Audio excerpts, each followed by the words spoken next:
നമസ്കാരം. ഞാൻ തന്നെ എഴുതി ചിട്ടപ്പെടുത്തിയ ഒരു ലഘു കഥാപ്രസംഗമാണ് ഞാൻ ഇന്നിവിടെ അവതരിപ്പിക്കാൻ പോകുന്നത്. തെറ്റുകുറ്റങ്ങളുണ്ടെങ്കിൽ ക്ഷമിക്കണം. ഞാൻ തുടങ്ങട്ടെ. കഥികനല്ല, കലാകാരനല്ല ഞാൻ, കേവലം നിങ്ങളിൽ പോലൊരു. ഞാൻ തുടങ്ങുകയാണ്. അതാ നമ്മുടെ കഥാനായകൻ. നീണ്ടു വലിഞ്ഞൊരു വെനിയനും തൊള വീണ ഒരു ലോവേസ് ജീൻസും ഇട്ട് അതാ നമ്മുടെ നായകൻ. കുരുത്തം കെട്ടവൻ, കുരുത്തം കെട്ടവൻ, പണ്ടും കണ്ടു പഠിക്കാൻ വിട്ടപ്പം മരക്കരമാവിലെ കല്ലെറിഞ്ഞില്ലേ. കുരുത്തം കെട്ടവൻ, കുരുത്തം കെട്ടവൻ. പിന്നീട് ക്ലാസ്സിൽ ചെന്നപ്പം മാഷിന്റെ പിന്നിൽ പൊടിവാരി ഇട്ടിട്ട് തുരുതുരി തൊണ്ടപ്പം കൈകൊട്ടി ചിരിച്ചിട്ട് കൂട്ടം കൂടി കല്ലെറിഞ്ഞില്ലേ. കുരുത്തം കെട്ടവൻ. അതെ, നമ്മുടെ കഥാനായകൻ കുരുത്തം കെട്ടവനായിരുന്നു. അവൻ പള്ളിക്കൂടത്ത് പഠിക്കുന്ന കാലം പഠിത്ത കാര്യത്തിൽ വളരെ മുന്നിലായിരുന്നു, പിന്നിൽ നിന്നെന്ന് മാത്രം. അങ്ങനെ പ്രോഗ്രസ് കാർഡ് ഒപ്പിടാനായി മാതാപിതാക്കളെ വിളിപ്പിച്ചു. അടുത്ത ദിവസം മാതാപിതാക്കളുമായി സ്കൂളിലെത്തിയ അവൻ ടീച്ചറിനോട് അവരെ ഇങ്ങനെ പരിചയപ്പെട്ടു. സാറേ, ഇതാണ് എന്റെ അച്ഛൻ,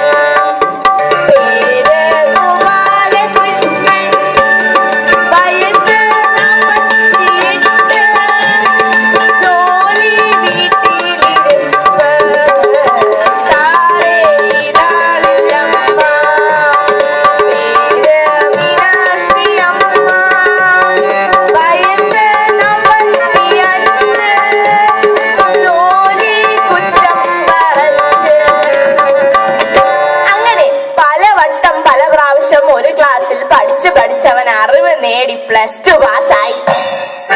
കാലം കുറെ കഴിഞ്ഞതല്ലേ, കോളേജിൽ പോണതല്ലേ, ബസ് സ്റ്റോപ്പിൽ കണ്ടുമുട്ടിയ റോസിക്കുട്ടി സലാം സലാം.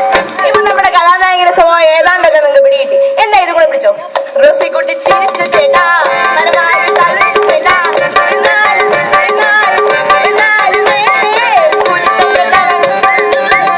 അങ്ങനെ ഒത്തിരി സുന്ദരിമാര് ആയ പെൺകുട്ടികൾ പഠിക്കുന്ന കോളേജിലെ നമ്മുടെ നായകന്റെ ആദ്യ ദിനം.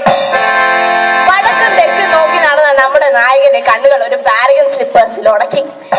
നമ്മുടെ നായകൻ പാരഗൺ സ്ലിപ്പേഴ്സ് ഇട്ട് ആ പെൺകുട്ടിയുടെ മുഖത്തേക്കൊന്ന് നോക്കി. സുന്ദരിയായ ഒരു പെൺകുട്ടി. അവൻ പയ്യെ അവളുടെ അടുത്തേക്ക് ചെന്നു. എന്നിട്ട് പറഞ്ഞു, പെണ്ണൊരു അത്ഭുതമാണെന്ന് തോന്നിയത് ഇതാദ്യമാണെന്ന്. നമ്മുടെ പെൺകുട്ടി ഒന്ന് നാണം കുടുങ്ങിയൊക്കെ പറഞ്ഞു, അതെ, ഞാന് തട്ടത്തിൽ നിറയത്ത് ഒത്തിരി കണ്ടതാണ്. എന്നിട്ട് അവൾ പറഞ്ഞു, വേണ്ട മോനെ, വേണ്ട മോനെ, വേണ്ട മോനെ, വേണ്ട മോനെ, ഇഷ്ടമല്ലടാ, എനിക്കിഷ്ടമല്ലടാ, തൊട്ടുനോട്ടം ഇഷ്ടമല്ലടാ, കാര്യമില്ലടാ, ഒരു കാര്യമില്ലടാ, എന്റെ പിറകെ നടന്ന കാര്യമില്ലടാ, കൊച്ചു കള്ളനെ, എടാ എടാ, വേണ്ട മോനെ, വേണ്ട മോനെ, വേണ്ട മോനെ, വേണ്ട മോനെ. നമ്മുടെ നായകൻ ഒന്നും അറിയാത്ത മട്ടിൽ ക്ലാസ് മുറിയിലേക്ക് ചെന്നു. നമ്മുടെ നായകൻ സുന്ദരിമായ പെൺകുട്ടികളെയൊക്കെ ഒന്ന് നോക്കി. ഇപ്പൊ നിങ്ങൾ ഓർത്ത് കാണും, ഇതാ നമ്മുടെ കഥാനായിക. എന്നാൽ അല്ല, നമ്മുടെ കഥാനായിക വരാനിരിക്കുന്നതേ ഉള്ളൂ. അങ്ങനെ നമ്മുടെ നായകൻ കുറെ പെൺകുട്ടികളുടെ പുറകെ നടന്നു. പൊൻപ്രഭാതം വിടരും നേരം കുളിച്ചു റെഡിയായി വന്നു. കുതിച്ചു പെണ്ണോ ചീത്ത വിളിച്ചല്ലേ. പൊൻപ്രഭാതം വിടരും നേരം കുളിച്ചു റെഡിയായി വന്നു. കുതിച്ചു പെണ്ണോ ചീത്ത വിളിച്ചല്ലേ. നിശബ്ദനായി എഴുത്തനായി ഏകാന്തനായി നിന്നു. നിശബ്ദനായി എഴുത്തനായി ഏകാന്തനായി നിന്നു. പലവട്ടം കാത്തു നിന്ന് ഞാൻ കോഴിയിൽ മൈതാനിൽ ഒരു വാക്കും മിണ്ടാതെ പോയില്ലേ. അപ്പൊ നമ്മുടെ നായകന്മാരെ തിരിച്ചു പറഞ്ഞു, പലവട്ടം കണ്ടതാണ് ഞാൻ കോഴിയിൽ മൈതാനത്തിൽ പലരെയും തോണ്ടുന്നത് നീ. അങ്ങനെ ഏറെ കോറെ കാത്തിരുന്നല്ലേ നിങ്ങൾ നമ്മുടെ നായികയ്ക്കായി. ഇതാ വരുന്നു നമ്മുടെ നായിക. അവളെ പറ്റി പറയുകയാണ്. നമ്മുടെ നായിക ഒരു കൊച്ചു സുന്ദരിയായിരുന്നു. എന്തുകൊണ്ടോ എല്ലാരും ശ്രദ്ധിച്ചിരുന്ന നമ്മുടെ നായകൻ നമ്മുടെ നായികയെ മാത്രം ശ്രദ്ധിച്ചില്ല.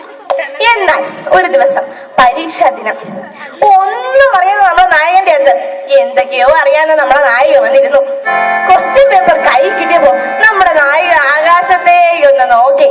നമ്മുടെ നായകനും കൂടെ നോക്കി. എന്നിട്ട് അവൾ അവനെ നോക്കിയിട്ട് പറഞ്ഞു, അയ്യോ എന്നെ പോലെയോ എന്ന്. എന്നിട്ട് ഒത്തിരി നേരം നോക്കി ചിന്തിച്ചിരുന്ന നമ്മുടെ നായികയെ ഒന്ന് ശ്രദ്ധിച്ചു. അങ്ങനെ ഒന്നും അറിയാത്ത രണ്ടുപേരും തമ്മിൽ കണ്ണും കണ്ണും തമ്മിൽ തമ്മിൽ ഉത്തരം കൈമാറും നിമിഷങ്ങളിൽ. അങ്ങനെ പരീക്ഷ കഴിഞ്ഞു. അവർക്ക് ആ ക്ലാസ് മുറിയിൽ നിന്ന് ഇറങ്ങി. അവർ തമ്മിൽ പരിചയപ്പെട്ടു. അവരുടെ ഇടയിൽ വലിയൊരു സൗഹൃദമുണ്ടായി. ഇപ്പൊ നിങ്ങൾ ഓർത്ത് കാണും നമ്മുടെ നായികയെ ഇഷ്ടപ്പെട്ടില്ലെന്ന്. എന്നാൽ അല്ല, നമ്മുടെ നായികയെ ഇഷ്ടമായിരുന്നു. അങ്ങനെ ക്ലാസ് മുറിയിൽ വെച്ച് ഒരു ദിവസം നമ്മുടെ നായികയുടെ അടുത്ത് ചെന്ന് പറഞ്ഞു, എനിക്ക് നിന്നെ ഇഷ്ടമാണെന്ന്. നമ്മുടെ നായിക പറഞ്ഞു, സുഹൃത്തായി മാത്രം കണ്ട നിന്നെ ഞാൻ എങ്ങനെയാണ് എന്ന് നിങ്ങൾ ഓർത്തല്ലേ? എന്നാൽ നമ്മുടെ നായിക ഒന്നും പറഞ്ഞില്ല. നമ്മുടെ നായിക ക്ലാസ് മുറിയിൽ നിന്ന് ഇറങ്ങിപ്പോവുകയാണ്. അടുത്ത ദിവസം നിരാശനായിരുന്നു നമ്മുടെ നായകന്റെ അടുത്തേക്ക് നമ്മുടെ നായിക ഒന്ന് വന്നു. എന്നിട്ട് പറഞ്ഞു, നീ എന്നെ സ്നേഹിച്ചതിന് മുന്നേ ഞാൻ നിന്നെ സ്നേഹിച്ചിരുന്നു എന്ന സന്തോഷം കൊണ്ട് നമ്മുടെ നായകനൊന്ന് പുഞ്ചിരിച്ചു. നമ്മുടെ നായകന്റെ പുഞ്ചിരിയിൽ നമ്മുടെ നായിക സന്തോഷം കൊണ്ട് അവർ രണ്ടുപേരുടെയും ഇഷ്ടം അങ്ങനെ വർഷങ്ങളോളം വളർന്നു നീണ്ടുപോയി. അങ്ങനെ നമ്മുടെ നായികയുടെ കല്യാണപ്രായമായി. റംസന്നിലാവത്ത പെണ്ണല്ലേ, കല്യാണ കസവല്ലേ, കല്യാണ പെണ്ണല്ലേ, ഏഴാം കടലിനും അക്കരെ നിന്ന് വന്നേ പെണ്ണേ. അതെ, നമ്മുടെ നായികയുടെ കല്യാണപ്രായമായി.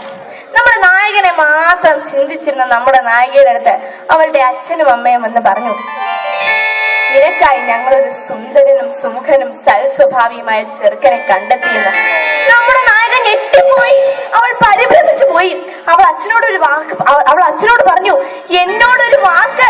ബാക്കി അവൾ പറഞ്ഞില്ല. കാരണം സൂര്യനായി തഴുകി ഉറക്കമോണെനിക്കിഷ്ടം, ഞാനൊന്നു കരയുമ്പോൾ അറിയാതെ ഉരുകുമേ അച്ഛനെയാണെനിക്കിഷ്ടം. അതെ, അത്രമേൽ സ്നേഹിച്ചിരുന്ന അച്ഛനോട് അവൾക്ക് എതിർത്തൊരു വാക്ക് പറയാൻ കഴിഞ്ഞില്ല. എന്നാൽ അവളെ സ്നേഹിച്ച നായകനെ മറക്കാൻ കഴിഞ്ഞില്ല. അങ്ങനെ നായകനെ മാത്രം ചിന്തിച്ചിരുന്ന ഒരു നിമിഷം അവൾ അച്ഛനോട് എല്ലാം തുറന്നു പറഞ്ഞു. അച്ഛൻ അവളെ അടിച്ചു. അച്ഛൻ പറഞ്ഞു, എനിക്ക് ജീവനുണ്ടെങ്കിൽ ഞാൻ സമ്മതിക്കില്ല എന്ന്. അവൾ കരഞ്ഞ് കാല് പിടിച്ചു. കൂട്ടുകാരെ, കരഞ്ഞ് കാല് പിടിച്ചു. പക്ഷേ ഇല്ല, അവളുടെ അച്ഛൻ സമ്മതിച്ചില്ല. കൂട്ടുകാരെ, സമ്മതിച്ചില്ല. അങ്ങനെ അവർ ഒളിച്ചോടാൻ തീരുമാനിച്ചു. അന്ന് രാത്രി, ആ നിലാവുള്ള രാത്രി, പിൻവാതിൽ തുറന്ന് അവൾ ആ വീട്ടിൽ നിന്ന് ഇറങ്ങി. അവൾ ബസ് സ്റ്റോപ്പിൽ ചെന്ന് കാത്തു നിന്നു. 1 മണിയായി, 1:15. നമ്മുടെ നായകൻ പറഞ്ഞ സമയം കഴിഞ്ഞിരിക്കുന്നു. 1:45, 2 മണിയായി. അവിടെ നിന്നൊരു പ്രകാശം. നമ്മുടെ നായകനാണെന്ന് കരുതിയ നമ്മുടെ നായികയ്ക്ക് തെറ്റിപ്പോയി. കൂട്ടുകാരെ, തെറ്റിപ്പോയി. ഭൂമിക്ക് പോലും വേണ്ടാത്ത 4 ജന്മങ്ങൾ കഴുകനെ പോലെ അവളുടെ ചുറ്റും പാറി പാറി നടന്നു. നമ്മുടെ നായിക പേടിച്ച് നിൽക്കുകയാണ്. അതാണ് നമ്മുടെ നായകൻ. ദൂരെ നിന്ന് അവൾ കണ്ടുപിടിച്ചു. നമ്മുടെ നായകൻ വന്നു. നമ്മുടെ നായകൻ വന്ന് അവളുടെ അടുത്തേക്ക് ചെന്ന് നിന്ന് ഒന്ന് പുഞ്ചിരിച്ചു. നിങ്ങൾക്ക് മനസ്സിലായോ ആ പുഞ്ചിരിയുടെ അർത്ഥം? വഞ്ചനയായിരുന്നു കൂട്ടുകാരെ, അത് വഞ്ചനയായിരുന്നു, ക്രൂരതയായിരുന്നു ആ പുഞ്ചിരിയിൽ.